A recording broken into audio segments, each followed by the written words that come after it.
Hello, everyone, and welcome to Streetwise Live. All that glitters is not high-grade gold, but today we are talking to a company that is finding just that in Nevada, and investors are taking notice.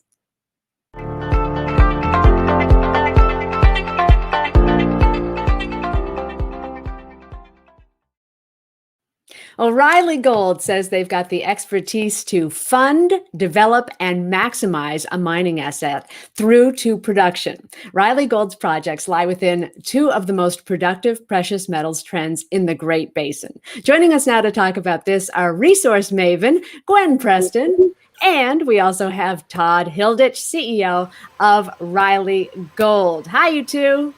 Hello. Good morning, Cindy. Good morning. Okay, Gwen, first off, I want to start with you. Why isn't gold even on the radar of some new investors?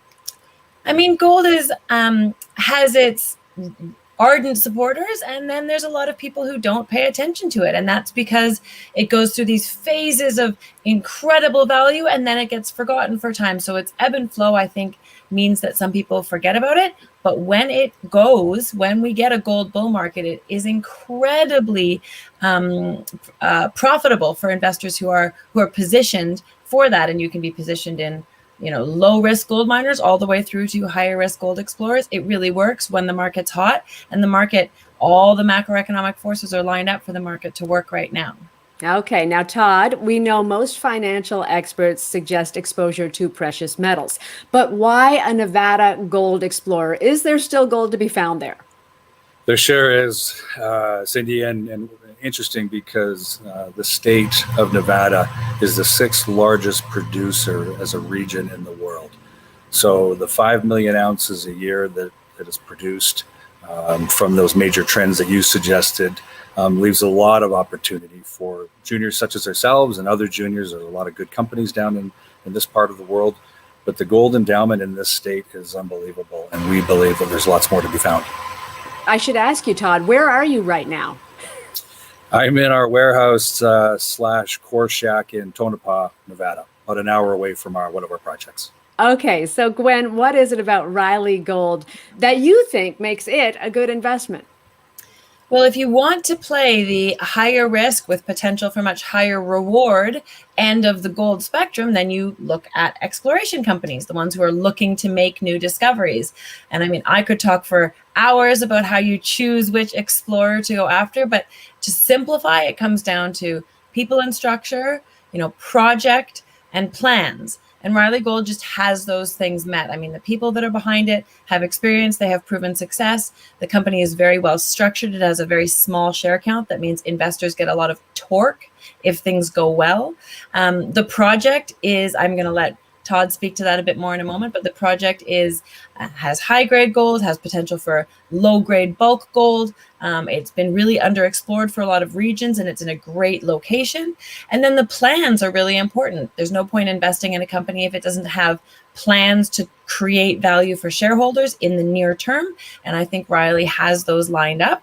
Nothing's guaranteed, but the first results look good. And so I think O'Reilly just checks off the boxes. Okay, well, Todd, obviously you're in a really good jurisdiction. Tell us about your different properties and what you are finding at each. Yeah, so thank you. The two projects that we have, TOCOP, we'll call it a 1A, and then our Pipeline West Clipper would be our 1B. The first one is a project we brought in October, and it had been worked on about 10 years ago, but nothing since. And when we came across, it was very intriguing because we saw some reasonably good widths and some reasonably good gold and thought this was a good start. Our sampling program brought back up to half-ounce material at surface. So that gave us a really good sort of excitement level that there's maybe more going on here than we first envisioned. So we did a 200 sample program, came back with some very good grade. And then comes the next stage, which is drilling, which we're doing now. And there's also that aha moment where you realize, okay, there's gold at surface, high-grade gold at surface. Do we have that continuum subsurface? So in the first three drill holes, which Gwen identified, we had up to 17 grams per ton. So we were fortunate that our truth serum in the drill rig was able to show that we do have high-grade subsurface. Now, to be fair, we're 3 holes in of a 20-hole program. We have lots of work to do over the summertime. including additional geophysics and mapping and sampling. We have a 20+ square kilometer land package, so lots of work to do there. So that's our 1A. Our 1B is in the Battle Mountain Eureka Trend, Pipeline West Clipper project. We have not had enough time and energy to really do get an expansive understanding of what needs to be done there, other than drilling, of course, because that's what you need at the end of the day. We're planning on doing some work this fall. But the good news with that project is, like you said at the beginning, these trends of gold endowment. We are next door to the Barrick Newmont Nevada Mines joint venture.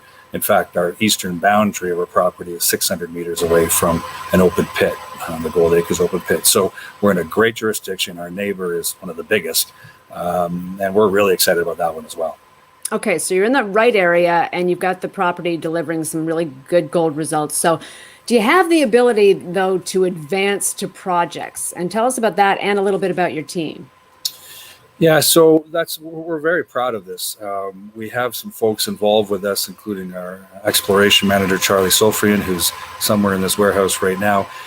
He has 40 years experience geologically from production, development, and also spent 22 years with Barrick. So he checks all of those proverbial boxes relative to experience.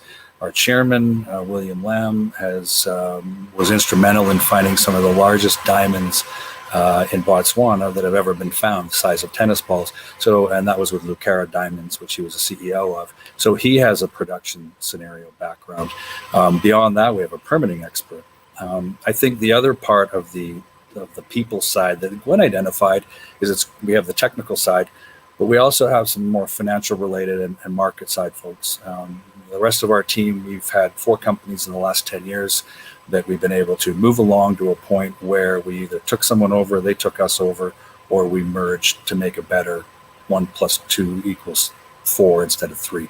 So we've had success that way, and we're really proud of our team. And I know you're getting some attention from Gerardo Del Real, who said he's from Resource Stock Digest. He said the numbers are looking very, very good, up to 17 grams per ton of high-grade gold, 253 grams per ton of silver. So obviously there's some buzz out there about what's going on, and it's pretty exciting. Now, Gwen, what do you think is going to happen to the price of gold in the near and the long term? The million-dollar question, isn't it? I would say we're in through the summer. I think we're going to be more sideways, a little bit unexciting just in the very near term for the next month or two, because we're in this period where the market is trying to figure out how much inflation we're going to see and for how long. And that really matters because inflation drives gold. And inflation isn't a bad thing for gold. High inflation absolutely means that gold prices go up because gold is a hedge against a devaluing dollar. The market is, however, also very attuned to what the Federal Reserve is going to do with interest rates. And that, of course, relies on inflation. So we're just in a bit of a moment where the market is trying to digest and look ahead and see how these things play out. I think that we do have a lot of transitory inflation in place. I think for the rest of this year, we will see strong inflation. But I don't think the Federal Reserve is going to do a lot on the tightening front. They might do a little.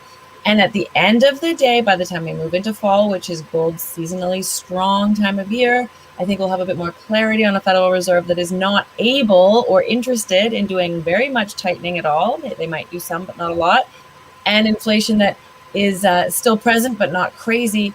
That's a phenomenal setup for gold, given a big picture setup with a lot of uncertainty around all kinds of things as we exit this highly anomalous COVID era that we've been in.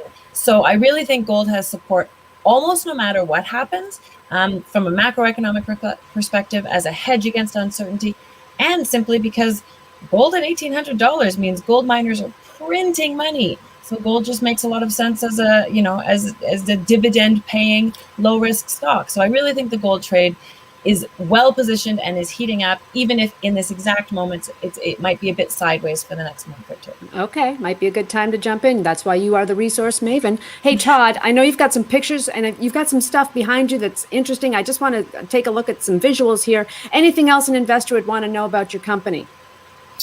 No, I think Gwen touched on it in her comment at the beginning, which was a structure. We've been very particular about the structure of our company. For those that don't understand what that means, is we have a very limited number of shares issued and outstanding. We have 25 million shares issued and outstanding. So as Gwen identified with Torque, if we have some additional success and continued success here or at our other project, the ability for the share price to move up on good news should be there. And then, the way we've always looked at it, why did we go to the beginning of the life cycle instead of buying ounces in the ground and trying to develop, is because investors do get on that risk reward ratio, they do get a better run if they're in early in an exploration. Sure, there's an opportunity to lose, but I think if we're successful with our team, with our projects, that Torque will be available for early stage shareholders. And I know we have some photos. Ron, if you could just just really quickly, Todd, what am I looking at here? So the bottom part of that core box, 17 grams per ton gold, that was what we just announced about a week and a half, 10 days ago. The core on the top, 0.55 grams, is part of that hole as well.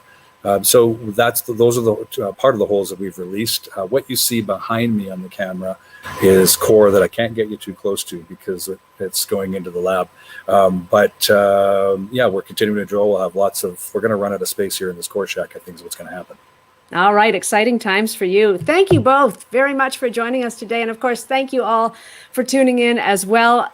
RLYG Gold is the name of the company. Thank you again. And for the latest investing news, please subscribe below, give us a thumbs up, and have a wonderful day. Stay safe. Bye-bye.